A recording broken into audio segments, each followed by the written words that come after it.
Assalamualaikum Pak. Waalaikumsalam. Terima kasih Pak sudah meluangkan waktu untuk berbincang-bincang. Ini saya ada tugas untuk mewawancari kepala sekolah tentang proses pengambilan keputusan. Oh iya. Jadi di sini mungkin ada 8 pertanyaan nanti yang mau saya bincang-bincang atau pertanyakan dengan Bapak. Mohon kesediaannya untuk menjawab sesuai dengan apa yang selama ini Bapak lakukan di sekolah Bapak pimpin. Baik Pak, saya akan mulai yang pertama. Pertanyaannya, selama ini bagaimana Bapak mengidentifikasi kasus-kasus yang merupakan dilema etika atau didikan moral?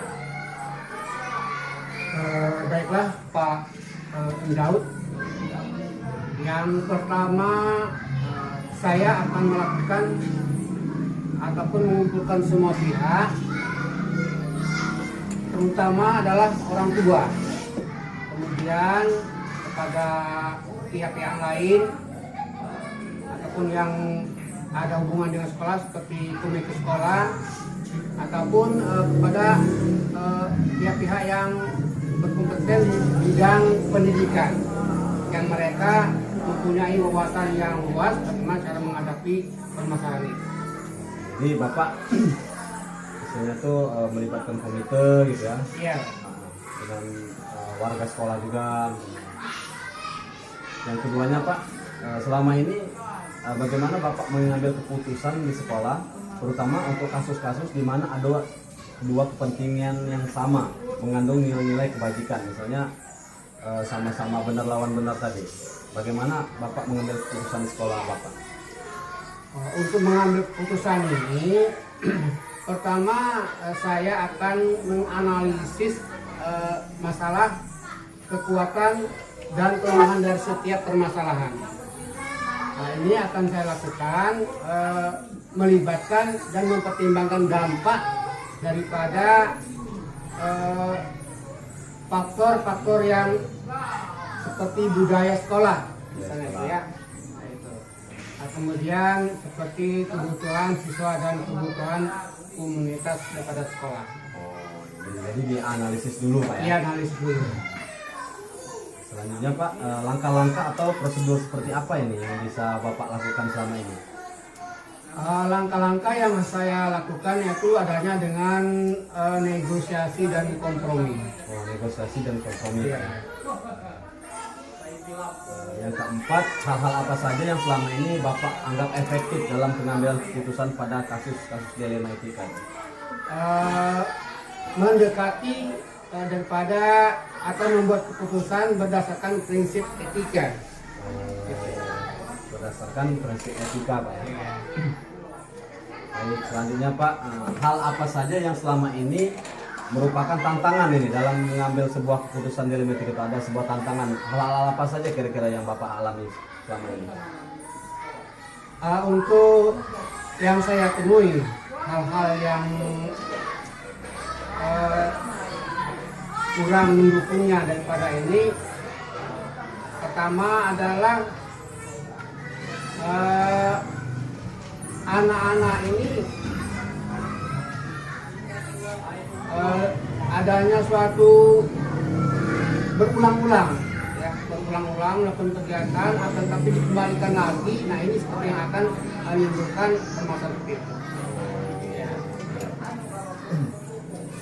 Selanjutnya, apakah Bapak memiliki sebuah jadwal tertentu? Misalnya Bapak menghadapi sebuah kasus, apakah Bapak langsung mengambil keputusan atau membuat jadwal dulu, mungkin besok atau mau musyawarah apa gimana?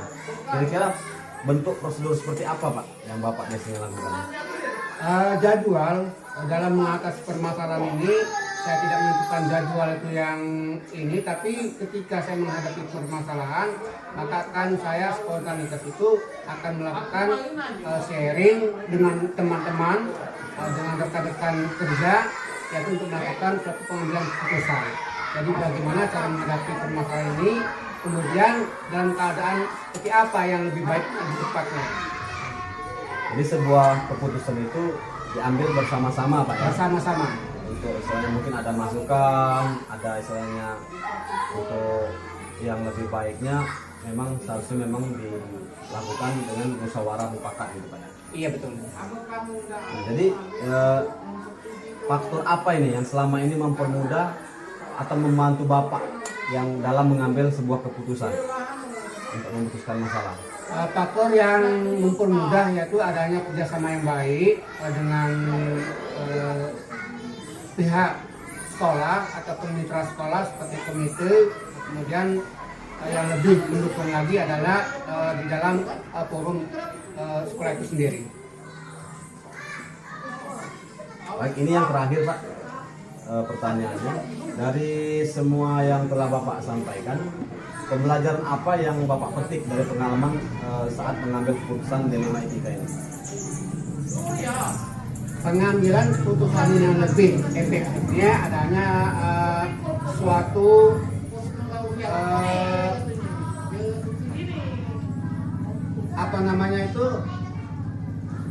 adanya suatu kegiatan yang efektif yang dilakukan oleh semua pihak di dalam memantau kegiatan anak-anak tersebut. Nah, dengan adanya seperti ini, maka perubahan-perubahan yang akan dialami ini akan lebih mudah lagi karena setiap permasalahan cepat ditanggapi. Direspon Pak ya? Iya.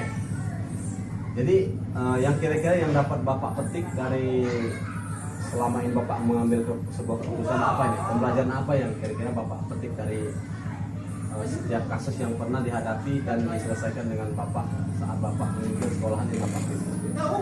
Yang saya petik adalah kebersamaannya. Kebersamaannya ya. Terima kasih Pak waktunya dan mohon izin ini ada tugas untuk saya upload. Mohon izin saya upload di LMS Pak ya. Ya silakan. Terima kasih waktunya Pak. Mudah-mudahan saya bisa mengambil pembelajaran yang telah Bapak sampaikan dan bisa saya terapkan di tempat di mana saya sekolah. Ya, terima kasih atas kunjungan Bapak yang telah hadir atau mendatangi ke tempat ruang kerja saya. Makasih Pak. Ya sama-sama.